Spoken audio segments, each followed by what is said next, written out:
मुख्यमंत्री एकनाथ शिंदे आणि मनसे अध्यक्ष राज ठाकरे यांची युती होणार असल्याच्या चर्चांनी पुन्हा एकदा जोर धरलाय. याचं कारण ठरली आहे नुकतीच राज ठाकरे आणि मुख्यमंत्री एकनाथ शिंदे यांच्यात झालेली भेट. काही दिवसांपूर्वी राज ठाकरे यांना राम मंदिराच्या लोकार्पण सोहळ्यासाठी VIP निमंत्रण आले असल्याची माहिती समोर आली होती. शिवाय शिवसेनेत पडलेल्या फुटीनंतर राज ठाकरेंनी त्यांची हिंदुत्वाची भूमिका अधिकाधिक गडद केली होती.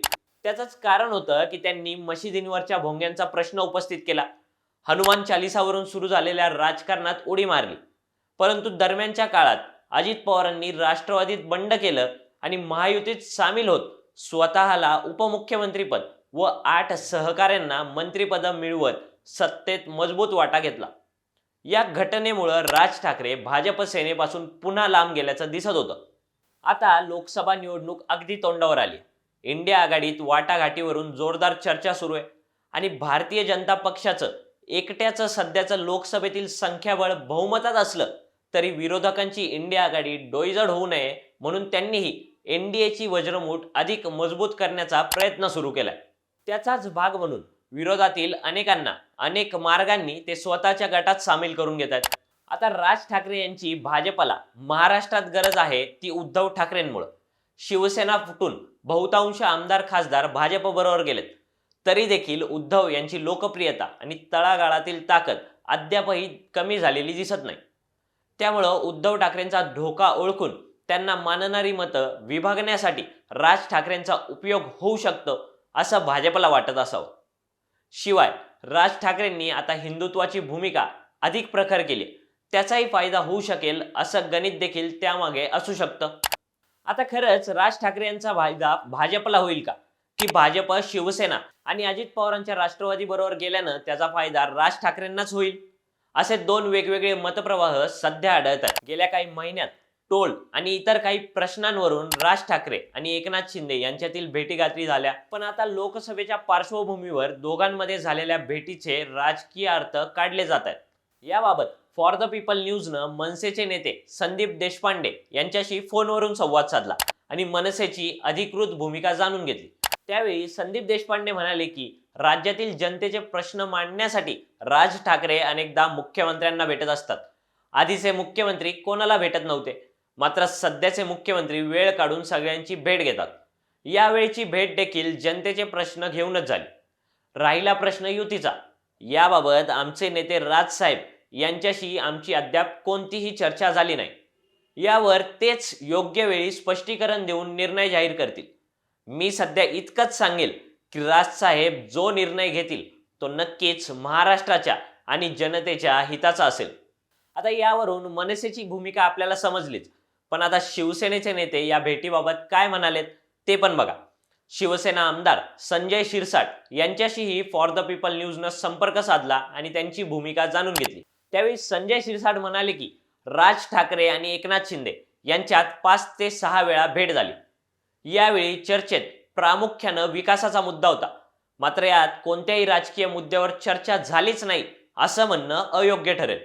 युतीबाबत चर्चा करण्यासाठी जानेवारीच्या शेवटी पुन्हा एकदा दोघांची भेट होण्याची शक्यता आहे. अद्याप युतीबाबत होत असलेल्या चर्चेवरून एकनाथ शिंदे आणि राज ठाकरे यापैकी कुणीच दुजोरा दिलेला नाही. परंतु भविष्यात राज ठाकरे यांनी हिंदुत्वाच्या मुद्द्यावर युती करण्यास सहमती दर्शवली तर आम्हाला त्याचा आनंद होईल. मनसेच्या संदीप देशपांडे यांच्यापेक्षाही शिवसेनेचे आमदार संजय शिरसाट यांची प्रतिक्रिया थेट आहे. त्यांनी युतीबाबतच्या चर्चा नाकारल्याच नाहीत. त्यामुळे येणाऱ्या काही दिवसातच राज ठाकरे व एकनाथ शिंदेच्या युतीबाबत स्पष्टता येईल. उद्धव ठाकरेंची साथ सोडल्यानंतर एकनाथ शिंदे महाराष्ट्राचे मुख्यमंत्री झाले. अनेक विकास कामांच्या माध्यमातून त्यांनी शिवसेनेतील बंडानंतर त्यांच्यावर व त्यांच्या सहकाऱ्यांवर झालेल्या गद्दारीचा शिक्का पुसून टाकण्याचा प्रयत्न केलाय. परंतु तरी देखील तो पुसला जात नाहीये. लोकसभेत तीच गोष्ट भाजपला फटका देणारी ठरू शकते, कारण त्या बंडामागं भाजपच होती हे आता काय लपून राहिलेलं नाही. आणि म्हणूनच उद्धव ठाकरे यांचा जोर कमी करण्यासाठी राज ठाकरेंचा उपयोग करून घ्यायचा अशी खेळी शिंदे व राज यांच्यातील युतीमागे असू शकते. परंतु राज ठाकरे यांची मनसेच्या स्थापनेपासून ते आतापर्यंतची राजकीय वाटचाल पाहिली तर 2009ची निवडणूक सोडली तर महाराष्ट्रात झालेल्या प्रत्येक निवडणुकीत त्यांनी स्वतःची भूमिका न मांडता 2014 मध्ये मोदींना समर्थन देत भूमिका घेतली, तर 2019 मध्ये मोदींना विरोध करत राष्ट्रवादी आणि काँग्रेसला पूरक भूमिका घेतली. आता बघा, ज्यावेळी स्वतःची भूमिका मांडली त्यावेळी म्हणजेच 2009 साली झालेल्या विधानसभा निवडणुकीत मनसेचे 13 आमदार निवडून आले होते. राज यांना मिळालेल्या या विजयाचं प्रचंड कौतुकही झालं होतं. महाराष्ट्रात त्या पुढील काळात मनसे मजबूतीने उभा राहील अशी अनेकांना आशा होती. मात्र तसं झालंच नाही. राज यांनी स्वतःची भूमिका दुसऱ्याला धार्जिन ठेवली आणि स्वतःचं अस्तित्व धोक्यात आणलं, असं राजकीय जाणकारांचं म्हणणं आहे. आता 2024च्या लोकसभा निवडणुकीत राज ठाकरे पुन्हा भाजपसोबत जात शिंदे यांच्यासोबत युती करणार असतील तर मतदार त्यांची भूमिका कशा पद्धतीनं स्वीकारतील हे मतपेटीतच समजेल. शिवाय एकनाथ शिंदे व राज ठाकरे एकत्र येण्याची चर्चा होते खरी, परंतु ते दोघं थोडीच एकत्र येतात. शिंदेची शिवसेना तर भाजपसोबत आहे, म्हणजेच भाजपच्या पिचवर राज ठाकरे व एकनाथ शिंदेच्या शिवसेनेची युती होणार आहे. त्यामुळं राज ठाकरे आणि एकनाथ शिंदे यांच्यात होत असलेल्या युतीबाबत तुम्हाला काय वाटतं ते आम्हाला कमेंट बॉक्समध्ये सांगा. व्हिडिओ आवडला असेल तर लाईक करा आणि अशाच नवनवीन व्हिडिओजसाठी फॉर द पीपल न्यूजला सबस्क्राईब आणि फॉलो करायला विसरू नका. धन्यवाद.